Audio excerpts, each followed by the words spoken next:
देखिए जैसे कि यहाँ पे हमें सवाल हल करना है, अवकल गुणांक निकालना हो तो कैसे हम हल करें कि निम्नलिखित फलनों का x के सापेक्ष अवकल गुणांक ज्ञात कीजिए। ये जैसा कि सवाल दिया हुआ है 1/3 x का क्यूब है।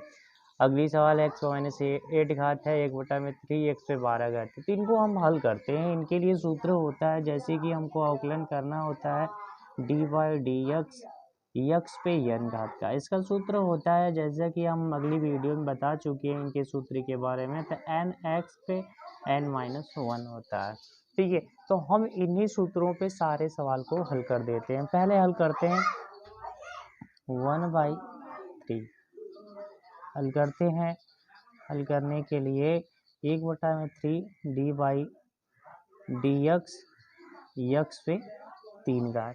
जब इनका अवकल गुणांक हमें निकालना है तो कैसे लगेगा भाई, यहाँ पे हल कर लीजिए।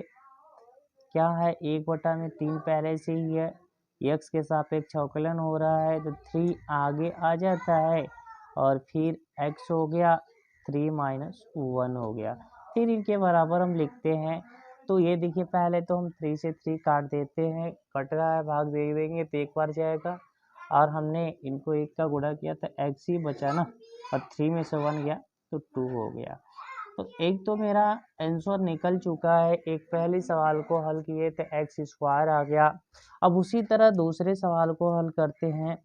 दूसरा सवाल जो है हमारा x पे -8 घात है और इनका सॉल्यूशन निकालना है। ठीक है, तो चलिए हल करते हैं। हल में हम लिखते हैं, हल करने के बाद तो देखिए dy/dx हो गया, x पे -8 घात हो गया। जब इस तरह से सवाल दिया है तो मेरा वही सूत्र है, सूत्र पे हल करते हैं।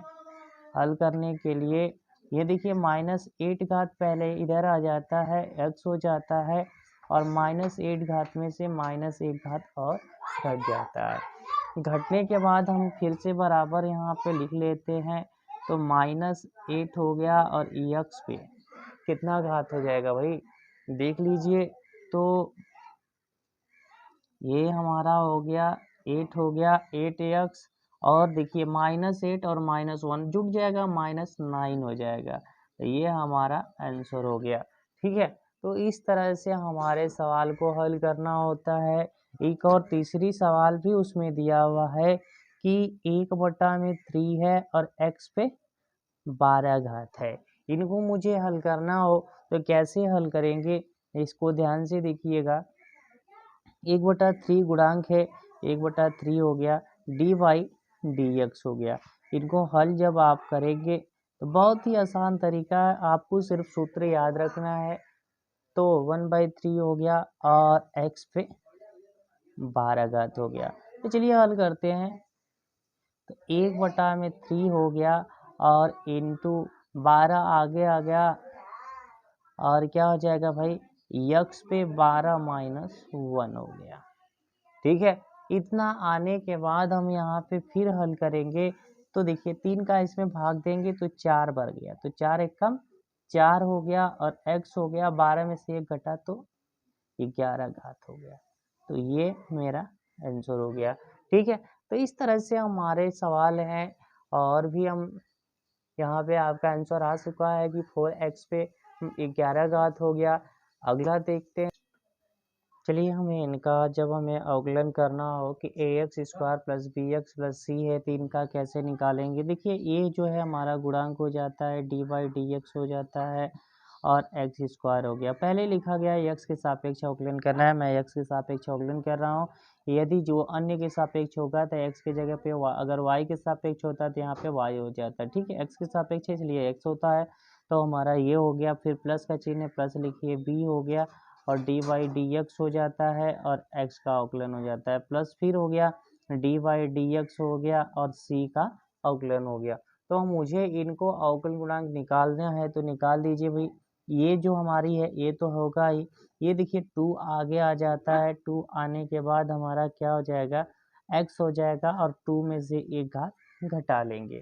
ठीक है ना, इतनी बात तो हमें समझ में आ गई। फिर उसके बाद हमारा b है, b लिख लीजिए, और x का अवकलन जो होता है वो क्या होता है, 1 होता है। ठीक है, और c का जो अवकलन गुणांक होता है वो 0 होता है। अब इनको हल कर लीजिए तो ये 2a हो गया और साथ में x हो जाए। 2 में से एक घात घटा तो एक ही बचा ना। एक बचा एक घात, तो एक घात दिखाते नहीं है, और एक का b में गुणा करेंगे तो b हो जाएगा, 0 हट जाएगा, ये हमारा आंसर आ जाएगा। ठीक है, ये हमारा सॉल्व हो चुका है। क्वेश्चन की कैसे क्या लगेगा इनको आपको ध्यान से देखना है। ठीक है, उम्मीद करता हूँ कि इस वीडियो के बाद आपको हल करने में कोई भी सवाल अच्छे से समझ में आ गया होगा।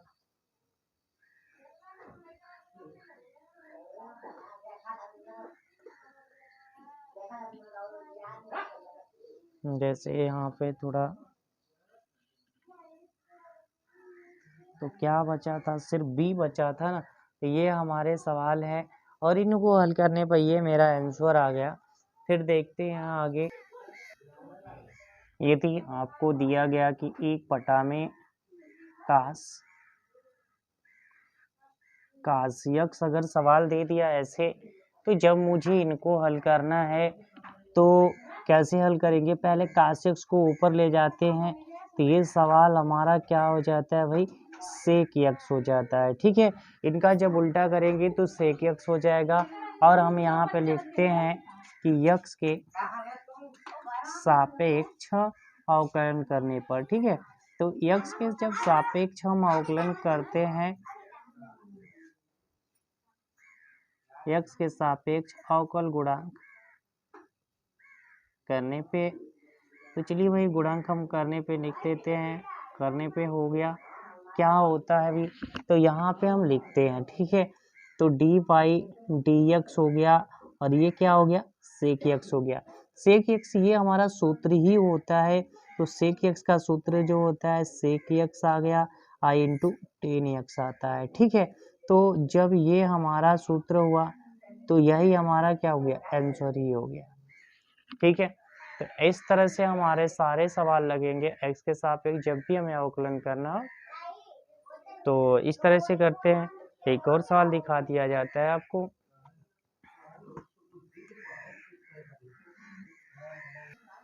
चलिए दूसरी सवाल को हम हल करते हैं कि लिखा है sine x plus cos x से, तो इनको कैसे करेंगे, तो डी वाई डी एक्स हो गया, साइन एक्स का अवकल गुणांक निकालना है, plus d y d x हो गया, और कास एक्स का अवकल हो गया, फिर ये डी वाई डी एक्स हो गया, और 2 का अवकल गुणांक निकाल देना है।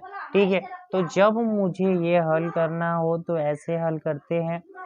देख लीजिए, तो साइन एक्स का अवकलन करते हैं तो अवकल गुणांक जो होता है कास एक्स हो जाता है। ठीक है ना, जैसा कि हमने पहले ही महत्वपूर्ण सूत्र दे चुके हैं, उसमें आप ध्यान से देख लीजिएगा। और कास एक्स का जो होता है, देखिए प्लस का ये प्लस तो ये है, कास एक्स का जो अवकल गुणांक होता है माइनस में साइन एक्स होता है। इनको कोष्टक में कर लेते हैं क्योंकि माइनस है, और 2 का जो है कोई नंबर्स का हम जब अवकलन निकालते हैं अचर राशि का, तो उसका हो जाता है 0 हो जाता है। अब इनको हल कर लेते हैं फिर से भाई, तो कास एक्स तो हो ही गया, और ये प्लस का माइनस में गुणा होगा माइनस हो जाएगा, और साइन एक्स हो जाएगा, और ये 0 हो जाएगा। ठीक, 0 का कोई ऐड करेंगे कोई भी संख्या में तो वही रह जाता है, ये आंसर हो गया। ठीक है, thank you for watching video. इस वीडियो को ज़्यादा से ज़्यादा आप शेयर करें। धन्यवाद।